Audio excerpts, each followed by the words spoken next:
Сәлем, менің YouTube каналыма қош келдіңіздер. Бұл видеода сіздер Каирға бір күндік экскурсияны көретін боласыздар. Каирға әуе көлігімен және автобуспен баруға болады. Әуе көлігімен 1 сағаттық жол жүресіздер, автобуспен 8 сағаттық жол жүресіздер.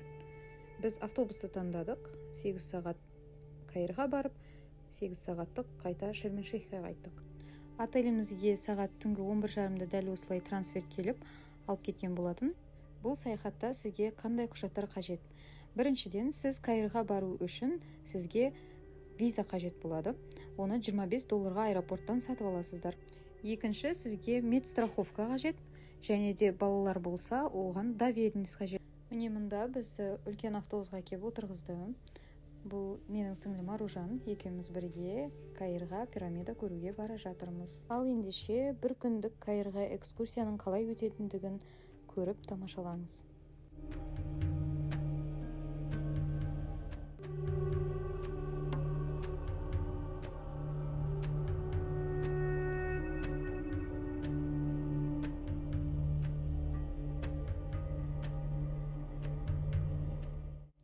Жолда осындай жерге автобустар 15 минутқа тоқтайды. Магазинге кіріп, өзіңізге керек заттарыңызды алып, демалып алсаңыздар болады.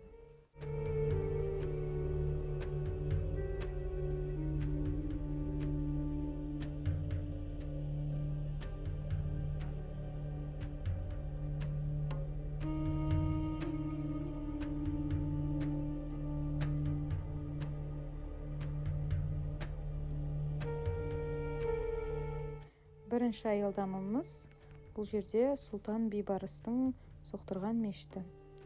Яғни сол жерге тоқтайды. 10 минут суретке түсіп, сол жерді көріп, қайта жол жүресіздер.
Екінші аялдамамыз Египетский национальный музей. Бұл жерде сіздер барлық Египеттің тарихымен таныса аласыздар. Бұл музей 2 қабаттан тұрады, өте үлкен. Музейдің алдынан сіздерді гидтер күтіп алып, өздері ішке кіріп, тарихын түсіндіретін болады.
богиня Изида, богиня любви, красоты у древних египтян.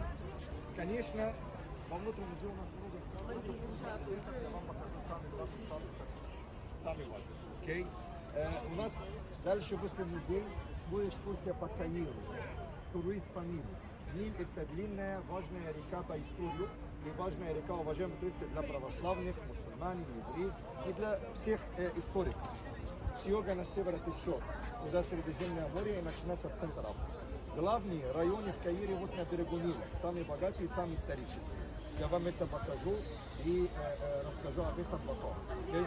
У нас будет 45 минут, экскурсия, солнце, климат хороший, в этом будет шанс хороший фотографироваться и посмотреть все по-настоящему.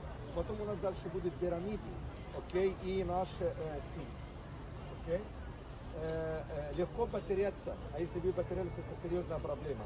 Автобус никого не ждет, не сможем вас найти, поэтому это будет дорого и неудобно. Поэтому всегда за гидом. Андай гидтер тұрады бет. Мойныңызға тағып аласыз, құлағыңызға іліп аласыз. Тарихын айтады қазір музейдің.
Поверить, что это 4000 лет. Тогда эти люди жили в то время неправильно. У них, вы меня понимаете, талант или стиль, понимаете, похожий на наших средних веков. Окей?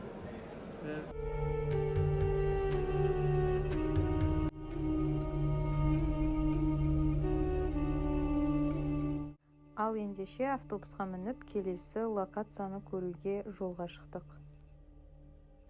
Үшінші аялдамамызда дәл осылай барлығымызды жинап, Ніл өзені бойымен түскі асқа апарды.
обедим. Всем приятного аппетита. 35 минут у нас обед. И потом мы сразу поедем в город Гиза, где наши пирамиды, уважаемые туристы. Окей? Понятно, Леша?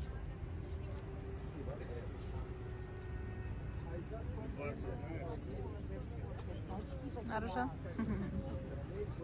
Тамақ ішуге келдік біз. Қыдап болған соң.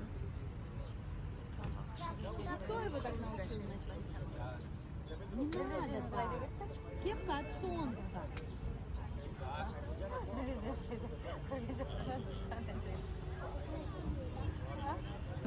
Опа! Приятного аппетита. Спасибо.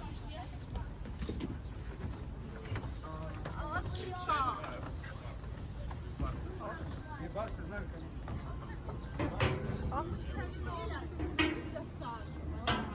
Пожалуйста, ты меня Ты не уронишь тебя. О, на лестнице не было. Мама, лестница потом.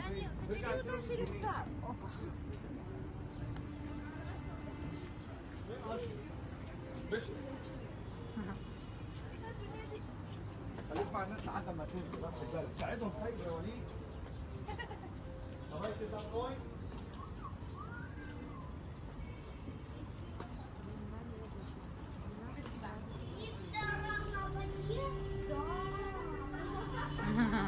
Ресторан на воде.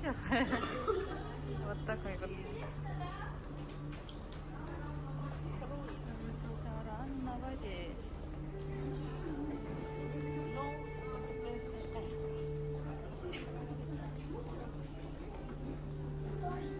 Nasıl tamam tamam. Yürü.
осындай жерден келіп обед іштік. Шведский столмен беріледі екен. Ал енді автобусқа барып мінеміз, кеттік, пирамидаға барамыз.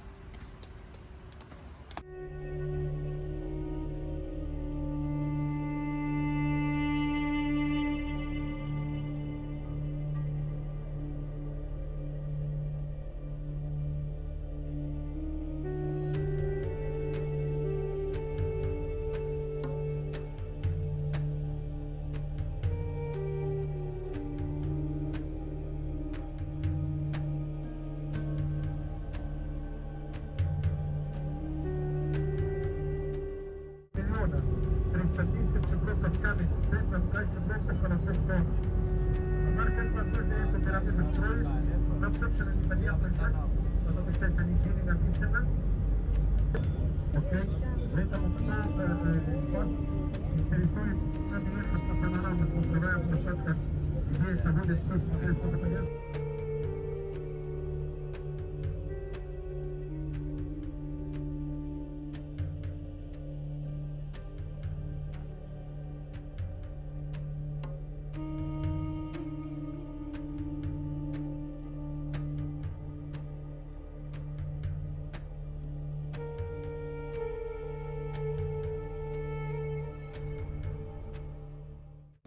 Кеткен қояды, керкопта. Есік ашылады. Осыдан кірген соң, вот и пирамида.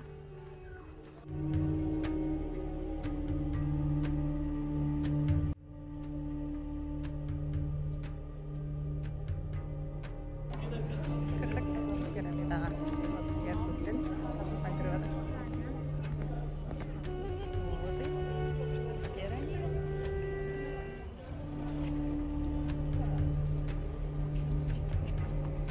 And for our beautiful ladies over there, Birmingham, you're gonna walk for some time and then you're gonna ride camels with us to the desert to the view of the pyramids.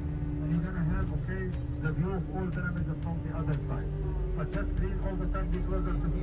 I'm gonna talk to you later in English, okay? Уважаемые русскоговорящие туристы, вот эта панорама, это пирамида Хеопса. Как видно, вам здесь все туристы стоят, чтобы пирамиду потрогали, погуляли, посмотрели по-настоящему. Наверх, когда мы смотрим, сразу видно, что вверх или камень упали, продолжают землю.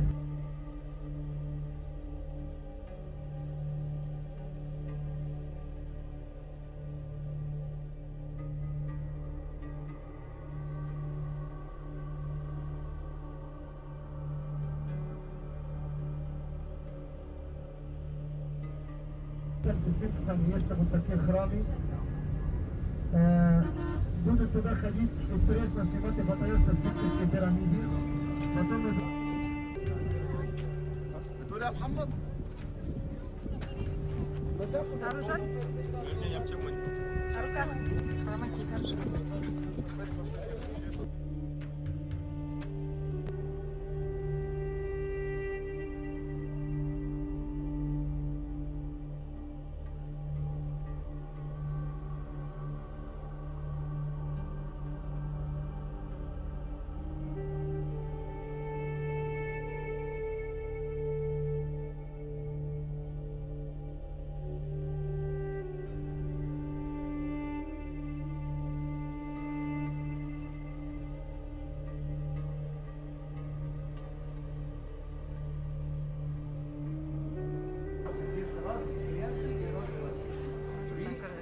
Ал ендеше біз қайттық, келесі соңғы аялдамамыз папирус қағазының қалай жасалатындығын көреміз.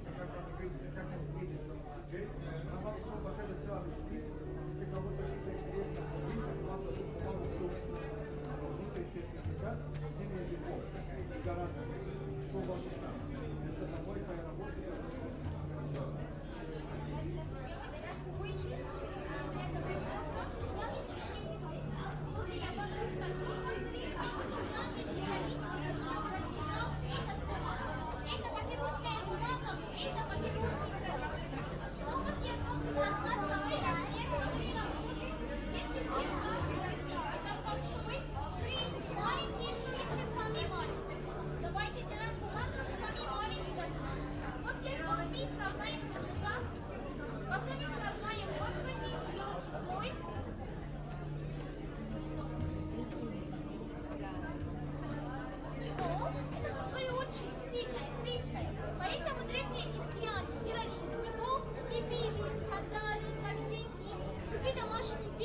Видите?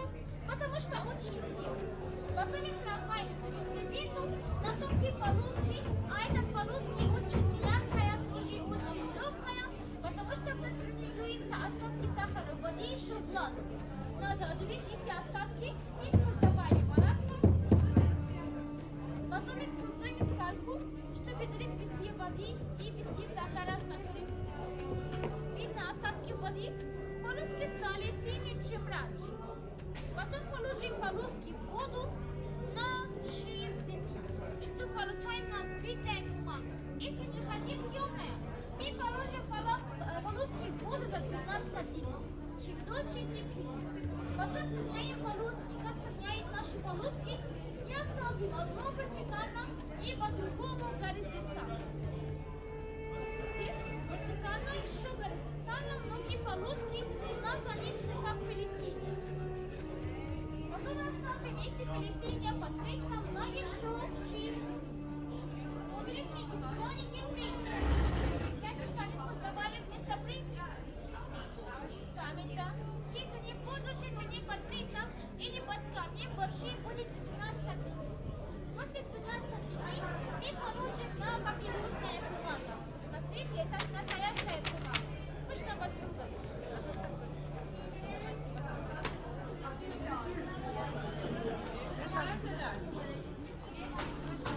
Настоящая бумага, но, к сожалению, в некоторых магазинах есть, они продаются в отдельных бумагах. Настоящая бумага отводительная. И оставим бумага при свете. Мы видим вертикальные еще горизонтальные полоски, которые мы положили под прессом. В отдельной бумаге видно полоски. Во второй месяц, когда бумага плывет, она не сломается. Но панелька сразу ломается. Это настоящая не ломается, тоже не будет.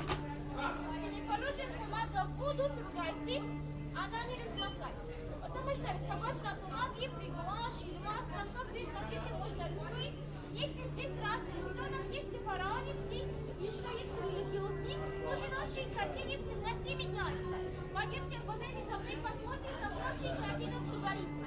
За мной, пожалуйста, пойдемте, пожалуйста, уважаемые, за мной.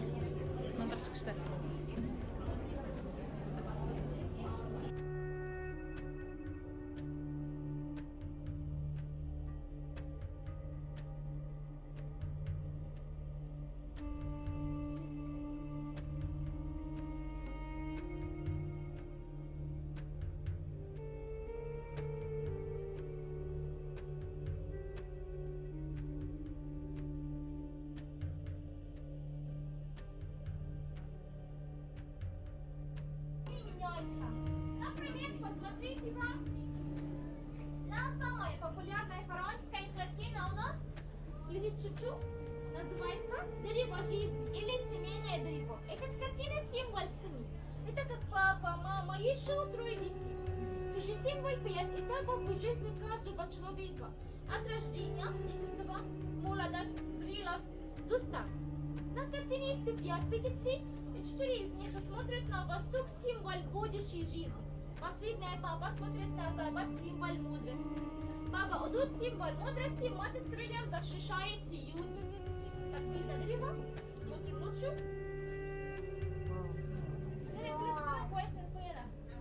Видно, что меняется на кошку, а кошка богиня счастья. Здесь есть голова Нефертити, золотая маска, Тутанхамон, еще 3 пирамиды. Видно? Свет. При свете вторая картина, которая называется «Счастливая семья». Муж и жена, Тутанхамон с женой. Еще есть лютый символ любви, лев символ силы, сукан символ защиты. Хотя бляли, когда мы домали. А еще здесь религиозные картины есть для христиане рождения, для мусульмане Коран написано. Здесь написано все имена Аллаха, еще Аль-Ихлас сура, еще Аль-Рахман. Посмотрим тоже общую. Исламская картина будет Аль-Кааба, которая находится в Мекке, мечеть пророк Мухаммад тоже внизу слова. Нет Бога, кроме Аллаха, Мухаммад его послал. Православная картина будет распятие. А еще здесь есть университет по отдельности. Как вам видно, есть разный размер. Это большой, а это составитель. Можете найти яйца. Но если возьмите 2 штуки, средка будет бесплатно. 2 штуки. Осымен экскурсиямыз соңына келді. Дәл осылай сауда жасап, сіздерге осы папирус қағаздарын сатады.